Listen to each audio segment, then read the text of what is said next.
عليكم ورحمة الله تعالى وبركاته. غادي ندير واحد الفيديو ان شاء الله في لي سيرفيس داكسي ا ديستانس، لي دو سيرفيس تلنت اي اس اس اش. دونك تلنت اللي عنده نيميرو دو بور 23 والاس اس اش عنده نيميرو دو بور 22. لا ديفيرونس بيناتهم غادي نهضروا عليها ان شاء الله في شي اوتر فيديو اللي غادي ندير افيك ان سنيفر ريزو وير شارك باش نشوف ان الاس اس اش الي بلو سيكوريزي اي لي ميساج اللي كيكونوا ما بين لو كليون و لو سيرفور تيكونوا كريبتي. باغ كونطخ لي مود باس اللي كيمشيو ما بين لي دوني اللي كيمشيو ما بين تلنت في الكليون او سيرفور، دونك لي مود باس حتى لي مود باس كيمشيو اون كلير. Donc c'est un problème de sécurité. Alors commençons par la configuration ديال Telnet. Alors la configuration ديال Telnet déjà باش installer Telnet خصني installer واحد جوج ديال لي بيكيج هنايا. Donc Telnet server و Xenith D. Donc هذا واحد ديمون extended internet démon, donc qui كيخدموا بيه بلي connexions basées sur internet. Pour l'accès à distance bien sûr. Donc on installe les deux packages, je vérifie l'installation ou la vérifier la configuration réseau que j'ai maintenant. Donc l'adresse IP il y a des 192.168.1.1. Alors je vérifie l'existence des packages Telnet server. Alors moins Q pour vérifier l'installation d'Yellow et moins IVH pour installer un package. Voilà, donc il est déjà installé. Je peux vérifier aussi ce package-là, est-ce qu'il est déjà installé ou pas. RPM-Q Zinit-T. Voilà, donc il est déjà installé. Très bien. Alors, la configuration d'Internet, on va entrer أول حاجة le CD ETC, le répertoire qui contient les fichiers de configuration. Après, CD Zinit-D.D, donc PWD, je suis dans ce répertoire. D'accord? Donc je fais ls, le fichier de configuration d'Internet, il s'appelle Telnet. Donc je fais nano, Telnet. Les modifications, il n'y en a pas grand chose à faire. Donc quand j'ai déjà le disable, quand je change le paramètre, باش يكون activé. وكنجي لهنايا, j'ajoute port égale 23. Je sauvegarde. Oui. Je crée un utilisateur avec la commande user add. D'accord? سمي مثلا test, un mot de passe pour le compte test. Voilà. Je précise un mot de passe très simple pour, c'est juste qu'un test ici. D'accord?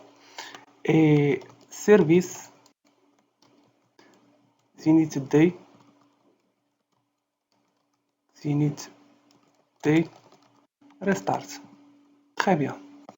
Maintenant, sur la machine cliente Windows, vous avez la possibilité de connecter le MS-DOS. Ici, dans Windows 7, je ne pense pas que ça fonctionne la commande.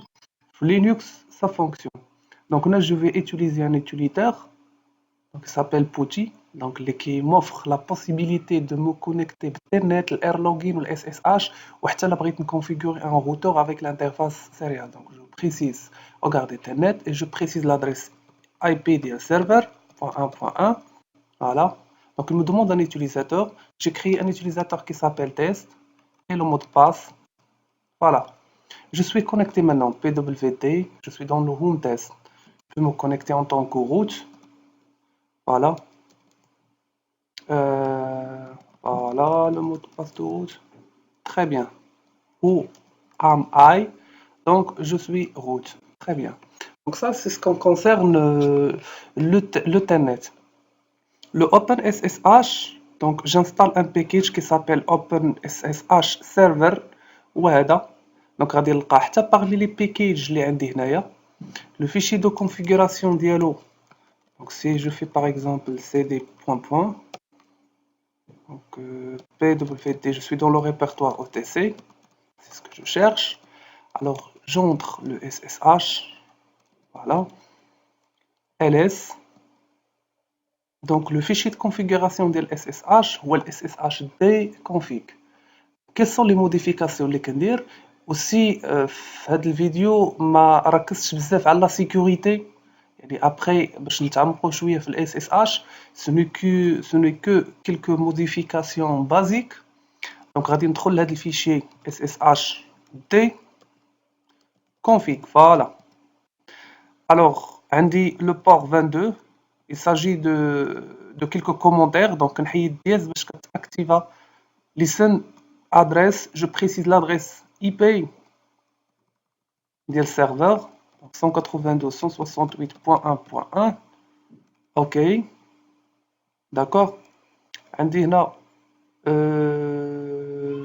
voilà qu'est-ce que j'ai donc عندي بزاف ديال normalement ديال les clauses en ce qui concerne l'authentification ce qui concerne quelques autorisations في public key ou le protocole ديال cryptage RSA authentification actuellement comme je vous ai déjà dit il s'agit qu'une simple configuration pour vérifier l'accès je peux sauvegarder le fichier oui je vais faire service sshd restart voilà donc et je vérifie l'accès toujours avec PuTTY donc ou bien ouvrir une nouvelle connexion une nouvelle session ici donc je vais me connecter en tant que SSH cette fois-là .168.1.1 voilà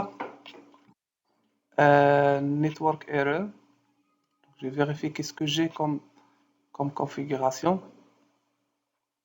est-ce que j'ai précisé déjà l'adresse IP ou pas SSH 192.168.1.1 network error je vérifie la connexion internet alors ping 192.168.1.1 il y a la connexion voilà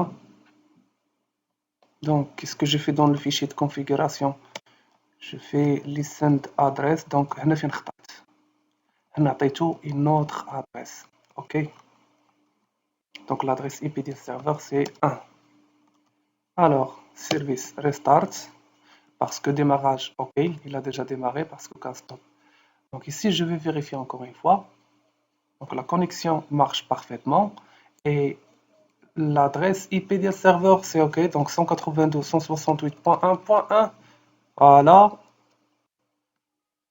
très bien donc je précise, je peux me connecter en tant que root, je peux me connecter en tant que l'utilisateur que j'ai créé test, password, et ben voilà, je suis connecté avec l'utilisateur, je peux me connecter en tant que root aussi, et je peux faire ce que je veux. Donc c'est une méthode d'accéder à un serveur Linux, ou bien à un routeur aussi, ou bien un switch, pour faciliter la tâche d'administration. D'accord merci pour votre attention. À la prochaine vidéo, Inch'Allah.